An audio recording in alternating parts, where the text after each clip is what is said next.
নমস্কার দর্শক বন্ধুরা, আমরা এখন এই মুহূর্তে রয়েছি হেডিংলি স্টেডিয়ামে লিডসে এবং ইন্ডিয়ার বনাম ইংল্যান্ডের 5 টেস্ট ম্যাচের সিরিজের প্রথম ম্যাচটা ইংল্যান্ড 5 উইকেটে জিতে গেছে এবং খুবই এটা ইন্টারেস্টিং ম্যাচ ছিল।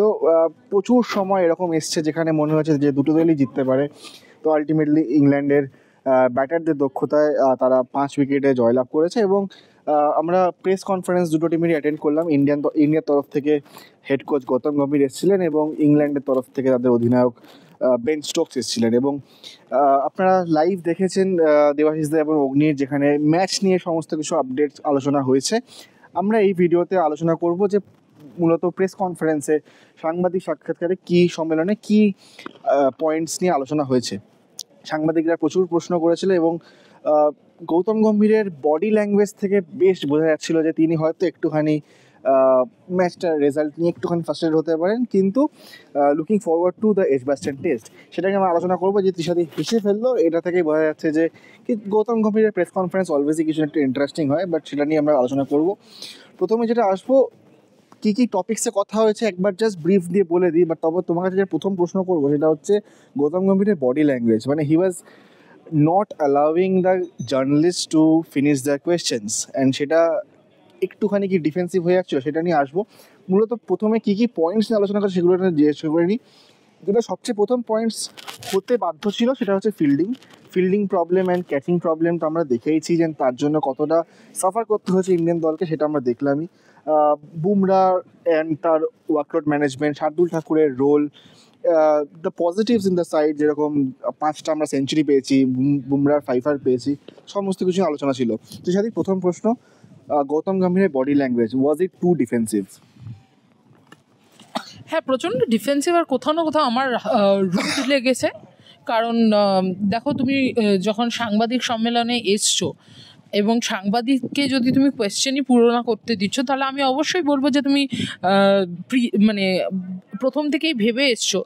কারণ দেখো, ম্যাচটার জন্যে মানে গৌতম গম্ভীর যথেষ্ট এক্সপিরিয়েন্স, অনেক বছর খেলেছেন, তারপরে এখন কোচিং করছেন। উনি জানেন যে কি কি প্রশ্ন হতে পারে বা সাংবাদিকদের কি কি প্রশ্ন, কারণ কয়েকটা খুব অবভিয়াস প্রশ্নই থাকবে।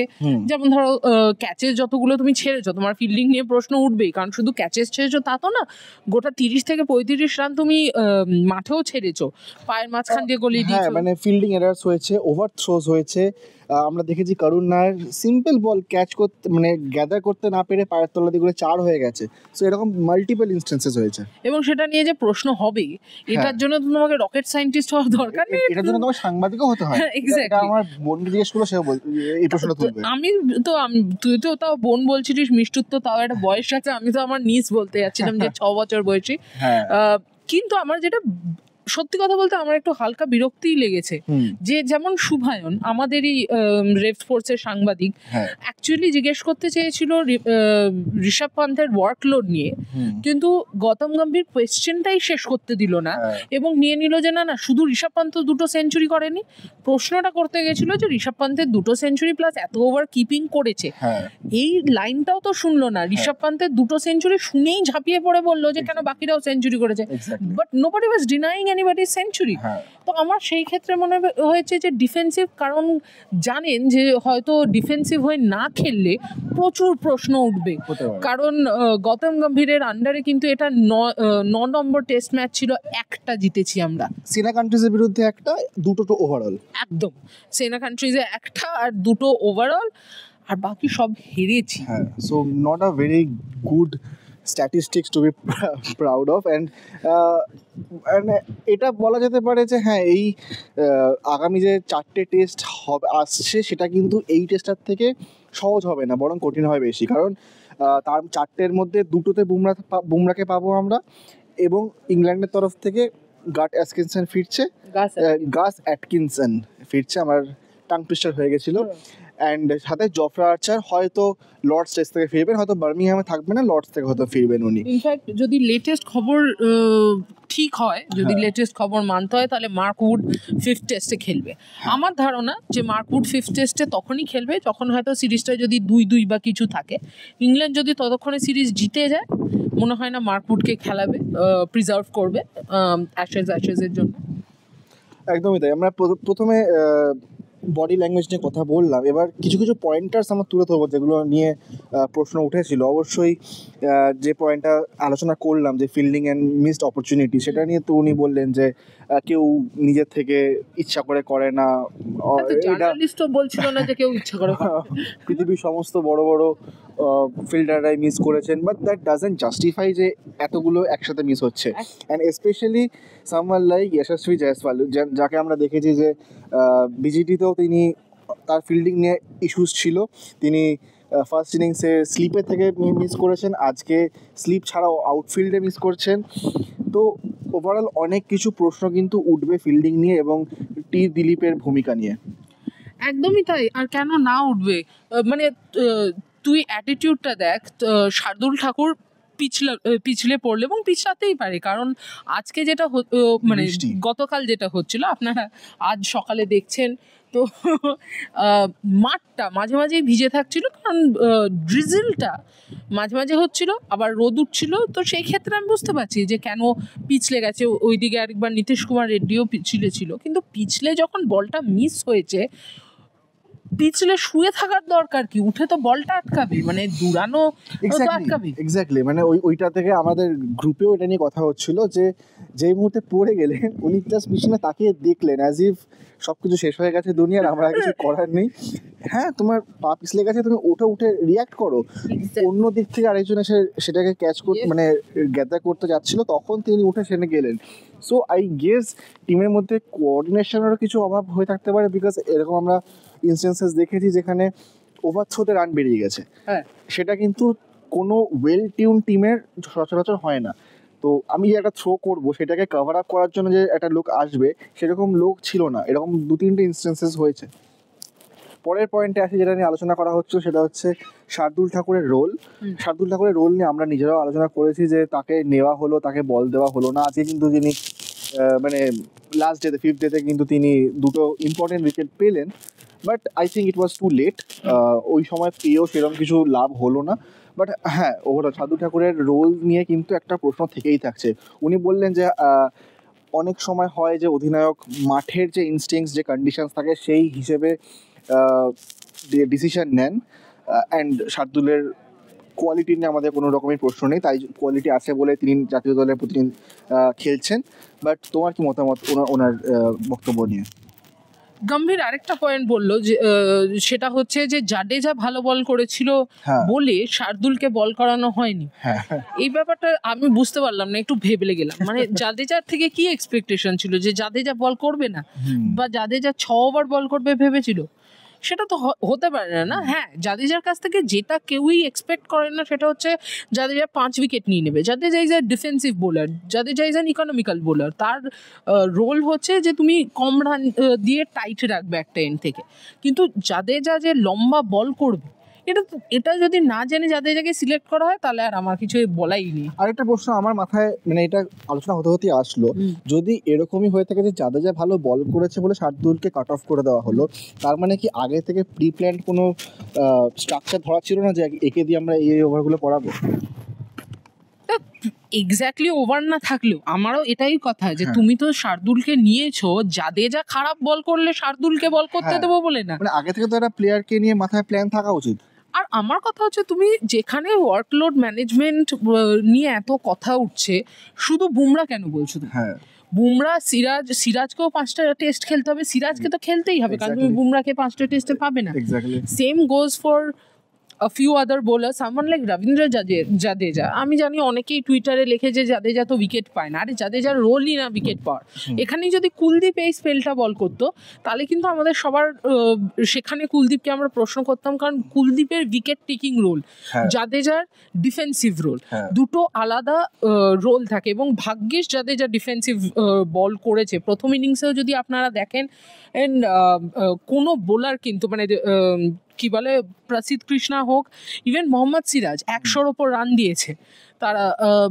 সেখানে জাদেজার ইকোনমি খুব ভালো ছিল, এবং বুমরার তো একটা তো সাপোর্ট দরকার যে আটকে রাখবে। আপনি প্রসিদ্ধ কৃষ্ণা বা শার্দুল বলুন, দুজনেরই আজকে খুব ভালো বল করছিল, কিন্তু কিন্তু আবারও সেই ওই যে বললাম, একটা বল খুব ভালো করছিল, বাকি সময় কনসিস্টেন্সির অভাব। হ্যাঁ, এবং সেই ক্ষেত্রে তুমি তাহলে শার্দুলকে নিয়েছিলে কিভাবে? এবং উনি যখন অমিত শাহ এই প্রশ্নটা করেছিলেন, আমাদের আরেকজন মেম্বার, হ্যাঁ আমাদের আরেকজন মেম্বার, হোম মিনিস্টার ওনাকে প্রশ্ন করলে অন্যই লেভেল হতো, বাট অমিত শাহ যখন প্রশ্ন করলেন ওখানে গম্ভীর বললেন যে না না বোলিং অলরাউন্ডার হিসেবে খেলেছে। মানে এটা তো আইরনি হয়ে গেল যে বোলিং অলরাউন্ডার হিসেবে একটা লোক খেলেছে, সে 6 ওভার বল করেছে, যেখানে এমন না যে ইংল্যান্ড 100তে বান্ডিল আউট হয়ে গেছে। ইংল্যান্ড 100তে বান্ডিল আউট হয়ে গেলে বা যদি 20 ওভার খেলেছিল তখনও 6 ওভার বল করেছে বা 40 ওভার খেলেছিল। ইংল্যান্ড অত লম্বা ইনিংস খেললো কিন্তু তুমি 6 ওভার দিলে। অলসো আরেকটা কথা যেটা আমরা প্রথম দিন আলোচনা করছিলাম সেটা হচ্ছে ফার্স্ট ইনিংসে যেরকম শার্দুল 6 ওভার বল করেছে, তিন ওভার 2 দিন করে, বাট শার্দুলকে যখন আনা হলো তখন কিন্তু শার্দুলের যে সুইটেবল কন্ডিশনস সেটা চলে গেছিলো একদম। সকাল যখন শার্দুলের ন্যাচারাল একটা আউটসুইংিং এবিলিটি আছে, তুমি রোদ উঠে কটকটা হয়ে গেল তখন তুমি ওকে আনলে, যখন হয়তো তার বেসটা আনার জন্য সুইটেবল ছিল না কন্ডিশনস। তো অনেক কিছু প্রশ্নই উঠবে, আরও বেশ কিছু প্রশ্নই উঠে এসেছিলো। একটা খুব ইম্পর্টেন্ট প্রশ্ন আমার মতে, সেটা হচ্ছে batting contributions from the lower order batters, tail enders. এটা নিয়ে আমরা আগেও শুভমান গিলকে প্রেস কনফারেন্সে প্রশ্ন করেছিলাম, আজকেও প্রশ্নটা উঠলো, অ্যান্ড এটা উঠবে বিকজ আমরা দুটো টিমের কম্প্যারিজন করলে লোয়ার অর্ডার ব্যাটাররা যে কন্ট্রিবিউশনটা করেছে সেটা থেকে কিন্তু অনেকটা ম্যাচের রেজাল্ট পাল্টে গেছে। অ্যান্ড আই গেস এটা একটা important point to look into. উনি যেটা বললেন যে সবাই চেষ্টা করছে, এরা ধোয়া একটা আনসার দিলেন, তো সেটা নিয়ে তোমার কি বক্তব্য? হ্যাঁ মানে ব্যাপারটা হচ্ছে দেখো খুব সিম্পল, যে প্রথমে তোমার ক্যাপ্টেন যখন প্রেস কনফারেন্সে বলে, শুভমান গিল কিন্তু নিজেই বলে থাকে যে হ্যাঁ লোয়ার অর্ডার যদি 30-40 রান করে কন্ট্রিবিউট করতে পারে খুবই সুবিধা হয়। এবং যেটা তুই বললি যে 7 উইকেট 41 রানে, 6 উইকেট 31 রানে, ইংল্যান্ডেরও কিন্তু আমরা 5 উইকেট ফেলে দিয়েছিলাম, বাট অ্যাট নো পয়েন্ট আমরা ভাবছিলাম যে জিততে পারবে। আর যেখানে 5 উইকেট যখন পড়েছে 100-র ওপর টার্গেট কিন্তু বাকি ছিল, বিকজ ফার্স্ট ইনিংসে ওদের লাস্টে 4টে উইকেট মিলে 116 রান না 17 রান করেছে। এক্স্যাক্টলি মাই পয়েন্ট, ব্যাট করতে পারে। এবং আরেকটা ব্যাপার হচ্ছে যে তুমি যে লোয়ার অর্ডারকে মানে চাইছিলে যে লোয়ার অর্ডার কন্ট্রিবিউট করুক, সেটা প্র্যাকটিস থেকেই পরিষ্কার বোঝা গেছে, কারণ প্রসিদ্ধ কৃষ্ণাকে এক্সটেন্ডেড নেট সেশন এক্স্যাক্টলি এই নেটটাতে ছিল, এবং আমরা কিন্তু সেই নেট সেশন দেখেই কোথাও না কোথাও বুঝতে পেরেছিলাম যে প্রসিদ্ধ খেলবে in place of Arshdeep Singh. Batting দেখে, বোলিং দেখে বোঝা উচিত, বাট অ্যাকচুয়ালি ব্যাটিং যতটা করতে দেওয়া হয়েছিল তাকে সেই হিসেবে, এবং এভরিডে অর্শদীপ কুলদীপও ব্যাটিং করেছে। সুতরাং তোমার philosophy as a team is lower order perform করা উচিত, এবং সেখানে কেউ কাউকে ব্লেম করার কথা বলছে না। দেখুন একটা হার একটা জিনিসের জন্য তো হয় না, অনেক কিছুর জন্য হয়। সেখানে অন্তত গৌতম গম্ভীর একটু ফ্রন্ট ফুটে খেলেই বলতে পারতো যে হ্যাঁ আমরা চেষ্টা করছি, এখনো সেই জায়গায় পৌঁছাতে পারিনি কিন্তু আমরা চেষ্টাটা চালিয়ে যাব, কারণ আমাদের এম আলটিমেটলি হচ্ছে যে যাতে লাস্ট 4টে উইকেটও আমাদের 50টা রান অন্তত দিতে পারে। মানে দেখতে গেলে কিন্তু কোনো কন্ট্রিবিউশনই নেই, 3-4টে করে ডাকস হয়েছে, সো মানে 30 রানও সিঙ্গেল ডিজিটের স্কোর হয়েছে। সো বলতে গেলে আমাদের মানে মিডল অর্ডার শেষ পর থেকে আর কোনো রানের কন্ট্রিবিউশন নেই। এবং শুধু রান না, যেভাবে আউট হয়েছে সেটাও তো ভাব রোহান, সবাই চালাতে গিয়ে আউট হয়েছে, যেখানে ওপারে জাদেজা। ইনফ্যাক্ট স্টাম্পস মাইকে একটা কথা শোনা যাচ্ছিল যখন প্রসিদ্ধ কৃষ্ণা সেকেন্ড ইনিংসে ব্যাট করছিল, I think Chris Woakes bowl করছিল, ওকে বলছিল can you hit it for a 6 and he actually gone for it. আরে ভাই ম্যাচুরিটি দেখাও। Exactly my point. তো এই জিনিসগুলো যে আমি তো বলছি যে উনি যেখানে বললেন, আমি গৌতম গম্ভীরের সাথে একমত। আরেকটা কোয়েশ্চেনের উত্তরে বলেছে যে দেখো ম্যাক্সিমাম প্লেয়ার্সরা মানে ইনএক্সপিরিয়েন্সড, ইংল্যান্ডে হয়তো দ্বিতীয় ম্যাচ খেলছে, চতুর্থ ম্যাচ খেলছে, ইনএক্সপিরিয়েন্স, বিশাল কিছু এক্সপিরিয়েন্স এই টিমটা কেউই ক্লেম করছে না। Again, there are people who are experienced, there are people who are inexperienced. এই টিমটা একটা জিনিস চেষ্টা করছে, সেটা হচ্ছে না একটা মানে জাস্ট প্যারালাল ড্র করছি। মানু ভাকার এশিয়ান গেমসে একটা জিনিস ট্রাই করছিল স্ক্রিনটা সরিয়ে দিয়ে, এবং আমার মনে আছে আমি যখন এশিয়ান গেমসে হেরে যায় মানু ভাকার, আমি জিজ্ঞেস করেছিলাম প্রশ্নটা ইন্টারভিউয়ে, she gave a very nice answer, এবং খুব সিম্পল যে আমি এটা চেষ্টা করছি, আদৌ কি হবে জানি না, কিন্তু এটা চেষ্টা করছি। এই দেখো গৌতম গম্ভীর যদি ফ্রন্ট ফুটেই খেলতে চেয়েছিল তাহলে ফ্রন্ট ফুটে এই উত্তরগুলো দিত, যে অ্যাকাউন্টেবিলিটি দিত, যে হ্যাঁ আমরা চেষ্টা করেছি, পারিনি। মানে ভেরি ডিপ্লোম্যাটিক বলা যেতে পারে। না আনসারটা যদি দেখা যায় প্রেস কনফারেন্সে ডিপ্লোম্যাটিক হয়েছে, diplomatic with a touch of rudeness. Okay, মানে এরকম আরো অনেক টুকটাক পয়েন্টস উঠে এসেছে, যেরকম হার্ষিত রানা থাকবে কি থাকবে না, বলা হয়েছিল যে হার্ষিত রানা একটা টিমে অন্তর্গত নিগিলের জন্য তাকে আনা হয়েছিল, but that is now sorted. তো কি হবে সেটা আমরা দেখবো, বাট ওভারঅল হি সেড যে অজিত আগারকারের সাথে কথা বলবে, হ্যাঁ, অজিত হ্যাঁ, অবভিয়াসলি এসছে। এক্স্যাক্টলি। সো হর্ষিত রানা থাকবে কি কন্টিনিউ করবে স্কোয়াডের সঙ্গে, এটা নিয়ে কথা হবে। অবভিয়াসলি আপনার রেফ স্পোর্টস এর পর্দায় তো জানতেই পারবেন যে কি হচ্ছে। এক্স্যাক্টলি। সো আপাতত এই ভিডিওটা এখানেই র্যাপ করবো উইথ লাস্ট একটা পয়েন্ট আলোচনা করবো, সেটা হচ্ছে হোয়াট আর দ্য চেঞ্জেস যেটা তুমি দেখছো ফর এজবাস্টন টেস্ট। সরি, আরো উইকেট টেকিং বোলার লাগবে, এটা হলো পাতি কথা। কারণ ব্যাটাররা মানে all said and done your top 4 or 5 has worked, ঠিক আছে। ইন প্যাচেস হলেও মানে যেমন KL রাহুল দুর্ধর্ষ করে খেলেছে, ঋষভ পান্ত আউটস্ট্যান্ডিং, গিল, ঠিক আছে। পজিটিভস গুলো নিয়ে আলোচনা করলাম না, সেটা করবো আগামী দিনের ভিডিওতে করবো। এই ভিডিওটা শেষ করবো জাস্ট এই একটা পয়েন্ট নিয়ে আলোচনা। এবং সেইখানে আমার মনে হয় যে আমি ক্লিয়ারলি দেখতে পাচ্ছি Nitish in place of Shardul, Arshdeep in place of প্রসিদ্ধ। ওকে, হ্যাঁ, প্রসিদ্ধ 5টা উইকেট নিয়েছে বলেই তো মানে তাকে মহান বোলার বলা যাবে না, মোস্ট এক্সপেন্সিভ বোলার। এক্স্যাক্টলি। মানে আর আর তো আপাতত আরেকটা যেটা হতে পারে যে হয়তো সাই সুদর্শন আর করুণ নায়ারের মধ্যে যে কোনো একজন খেলবে, দুজনই খেলবে কিনা যায় না। তবে সেটা হলে আমি বলবো একটু হালকা আনফেয়ার হবে, কারণ স্পেশালি করুণ নায়ারের জন্য he is not a number 6 batter. Exactly. So তাকে যদি আরেকটু মানে উপরে খেলা তিন চার সেই জন্যই তো সবসময় সাই সুদর্শন ভার্সেস করুণ নায়ার বলা হচ্ছে, মানে অর করুণ নায়ার বলা হচ্ছিল। দুজনকে তুমি খেলিয়ে করুণ নায়ারকে 6-এ খেলিয়ে একটা ম্যাচে ফেলতে পারো না। ইকোনমি 6.1 টেস্ট ম্যাচে that expensive he was. So সেই জন্যই আমি ওই চেঞ্জটা বললাম। আর যেটা বললাম যে করুণ নায়ারকে হয়তো চেঞ্জ করতে পারে, বাট আইডিয়ালি যদি আমার ওপিনিয়ন কোনো ম্যাটার করে দেনটা মানে টিম সিলেকশনে না, আমার ওপিনিয়ন হিসেবে আমি বলছি যে আমি যাকে নাম্বার 6-এ হঠাৎ করে খেলিয়েছি এজবাস্টনে না, ডেফিনেটলি না। বাট কুলদীপ খুব ইম্পর্টেন্ট হবে, কিন্তু কুলদীপের জন্য কিন্তু one of the best grounds would have been this. But যাই হোক, যেটা হয়ে গেছে সেটা নিয়ে তো ইয়ে করে লাভ নেই, কিন্তু Kuldeep will play an important role, but I just don't think next ম্যাচে। ওকে, আপাতত এই ভিডিওটা এখানেই শেষ করছি। আমরা ডিসাইড করেছিলাম যে আলোচনাটা 10 মিনিটের মধ্যে র্যাপ আপ করবো, বাট আই গেস এটা 14-15 মিনিট হয়ে গেছে। মনে হচ্ছে এটা 18 মিনিট হয়ে গেছে। ও সরি, 18 মিনিট হয়ে গেছে। সো যাই হোক, আবার দেখা হবে অন্য পরের ভিডিওতে। আমরা এখান থেকে লিডস থেকে একটুখানি ঘোরাঘুরি করবো, এদিক ওদিকে টহল দেবো, অন্য কিছু কালচারাল স্টোরিজ করবো, সেগুলো আপনারা দেখতে পাবেন স্পোর্টস বাংলার পর্দায়।